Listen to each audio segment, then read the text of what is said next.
Hey, yo, family. I hope you guys are doing fantastic. Team Money Trading Capital. So, today I'm going to go through the trade we took yesterday, closing off the week with a banger with six trades taken in boot camp and four won and two lost. All right. So, today we're going to go through the trade. I send it on Instagram on the channel, the free channel where I send out the NASDAQ trade. Right when booming. I know you guys love NASDAQ, so that's why I'm doing this. I only trade this once or twice a month. So, and I know you guys love NASDAQ more than pays. I'm more comfortable with pays during the year. They respect my structures. I love them. But this one, I have to be more patient. So, also, think about this. If you don't have this will not make sense, right? I'm a king of psychology for a reason because I need to be in control of my own mind. I can't let the chart force me to be in a trade. If I can't trade it, I can't. Okay. So that's why I am slow to take a trade. But sometimes I'm quick, depending on the week. The market cycles change. I know it's been a tough year or month for people because I've seen people telling me, geez, what's gold doing? Yeah, man, you have to just adjust. You have to be able to adjust to the market as they move, right? So this is a banger that we took. A nice trade. If I can just show you here at boot camp, we took it around quarter past quarter to six, and then that was the little profits with the community, and these are the other trades we have taken with the community. All right, so let's continue. So how did I come about this trade? Right, I'm a pure price action trader.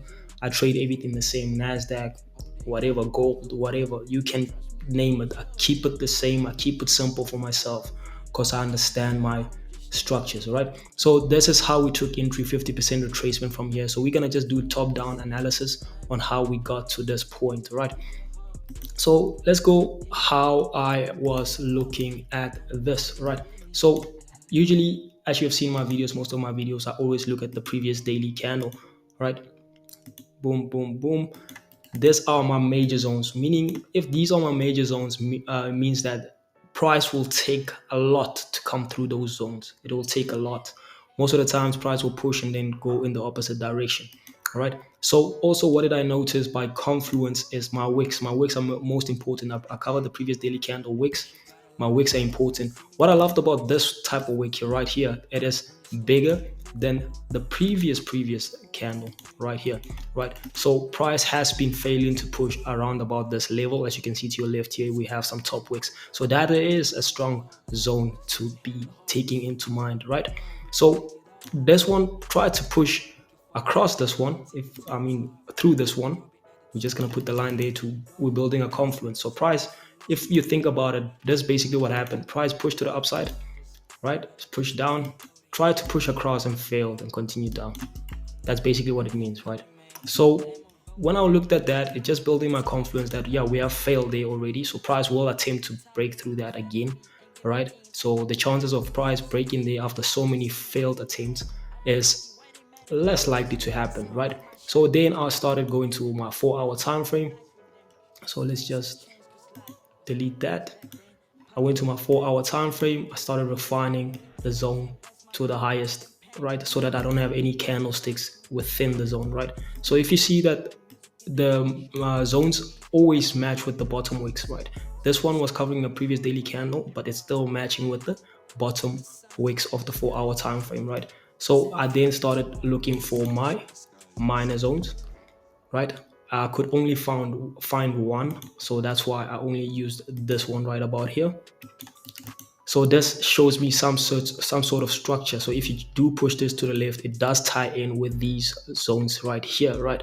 So that is just straightforward, and it gave me clarity that I am potentially in a short-term downtrend. So for price, we already know structure, double bottoms, whatever you call them. If price does try attempt to push to the downside, it will either fail or push to the downside and create that downtrend. But price, so that's why our take profit had to be around about this level right here. All right, so that's when I started. So now when price was trading about here, I didn't care about that major zone because my focus was for price to come below the zone, and which it did. If we go to the lower time frames, you will understand that more and more. All right, so I refine my zones. I find my minor zone based on this because this candlestick was touching this zone. So I covered its top wick. Remember, this one was still active at that time. The market is closed now. So I then went to the 1 hour time frame, 1 hour time frame, and I started looking for what is happening here. So the next thing is to refine the zones. Refining the zones, we're potentially making your stop loss smaller. So I refined to the lowest so that there are no candlesticks in my zone.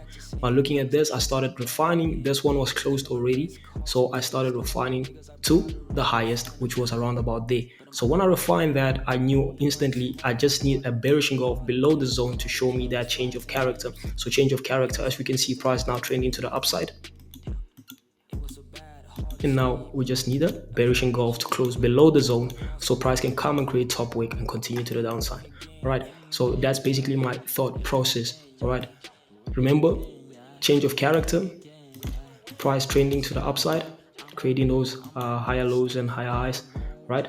And then failing to push, breaking below, and then continuing in the opposite direction. So this was my target area here.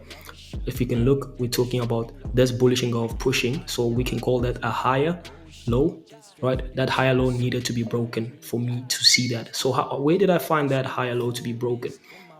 So if we go to our 30 minutes just to see, I started looking at the 30 minute. We have a bearish engulf here, right? But before that happened, it didn't happen first. I had to look at my 5 minute and 15 minute just to see what is happening around about there. But then look what happened. I had then found this bearish engulf below the zone, breaking, right, that higher low here. Nice confirmation for me. If you remember my videos about 50% retracement, we look for 50% retracement of the bearish engulf, right? So around about here. We then took entry when price came around about here. And remember, the 30 minute was still active, right? Stop loss just above that zone. And then price, what did price do? Tapped us in and started pushing to the downside. We closed our positions around about here. I was happy with the profits, as you can see. I was happy. I'm out. Thank you. Such a great week. All right. So yeah, it's all about how you handle this. It's super simple. I don't even use fancy terms or whatever. I just put it straightforward as it is, right? I don't. It can be that simple for you guys if you understand what to look for, right? Wicks, the body of this bearish engulf told me we have a break. Some people enter right here, but I'll have to wait for 50% retracement. Why? Because now I then broke bottom wicks. If you look, when price is above here, it creates bottom wicks, right? So when price break below here, price needs to come back and create top wicks. And if you want to see that on the higher time frames, you will understand that very much more. Look at this. Top wicks being created around this zone.